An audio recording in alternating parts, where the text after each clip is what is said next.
ये कहानी महात्मा बुद्ध के जीवन के एक ऐसे प्रसंग पर आधारित है जो हमें सिखाती है कि सच्ची जीत बाहरी दुनिया को जीतने में नहीं, बल्कि अपने मन और अपनी आदतों को जीतने में है। एक समय की बात है, महात्मा बुद्ध अपने शिष्यों के साथ एक गांव से दूसरे गांव धर्म का प्रचार करने जा रहे थे। बुद्ध की ख्याति चारों ओर फैली हुई थी। लोग दूर दूर से उनके दर्शन करने और उनके शांत चेहरे को देखने आते थे।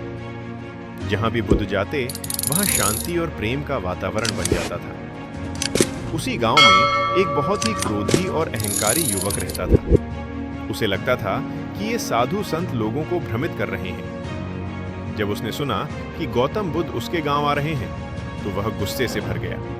उसने ठान लिया कि वह बुद्ध को नीचा दिखाएगा और उन्हें अपमानित करेगा। जैसे ही बुद्ध सभा में पहुंचे, वो युवक भीड़ को चीरता हुआ आगे आया और बुद्ध के सामने खड़े होकर उन्हें भला बुरा कहने लगा। उसने बुद्ध को ढोंगी कहा, गालियां दी और उनके चरित्र पर सवाल उठाए। पूरी सभा स्तब्ध थी। बुद्ध के शिष्य आनंद को बहुत क्रोध आ रहा था, लेकिन बुद्ध बिल्कुल शांत थे।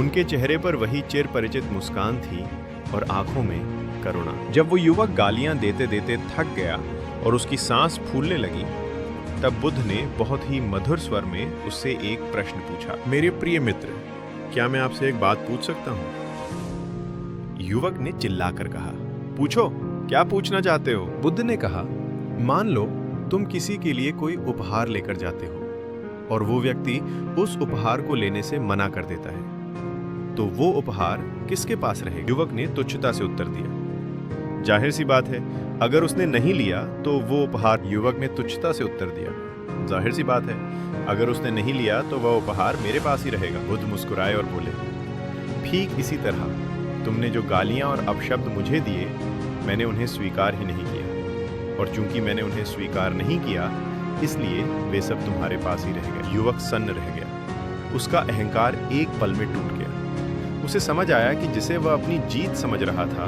वह दरअसल उसकी सबसे बड़ी हार थी। बुद्ध ने उस युवक को अपने पास बिठाया और समझाया कि जीवन में जीत की तैयारी कैसे की जाती है। बुद्ध के अनुसार जीत के 3 मुख्य स्तंभ हैं। क्रोध एक जलता हुआ कोयला है जिसे आप दूसरे पर फेंकने के इरादे से पकड़ते हैं, लेकिन जलते आप खुद हैं। बुद्ध कहते थे, हजारों युद्ध जीतने से बेहतर है कि आप खुद पर विजय प्राप्त कर ले, फिर वह जीत हमेशा आपकी रहेगी। वह युवक बुद्ध के चरणों में गिर पड़ा और उनका शिष्य बन गया। उसने समझ लिया कि दुनिया को जीतने के लिए तलवार या कड़वे बोलों की नहीं, बल्कि शांत मन और धैर्य की आवश्यकता होती है। दोस्तों, इस कहानी से हमें यह सीख मिलती है कि आपकी जीत इस बात पर निर्भर नहीं करती कि दुनिया आपके साथ कैसा व्यवहार करती है, बल्कि इस पर निर्भर करती है कि आप उस व्यवहार पर कैसी प्रतिक्रिया देते हैं।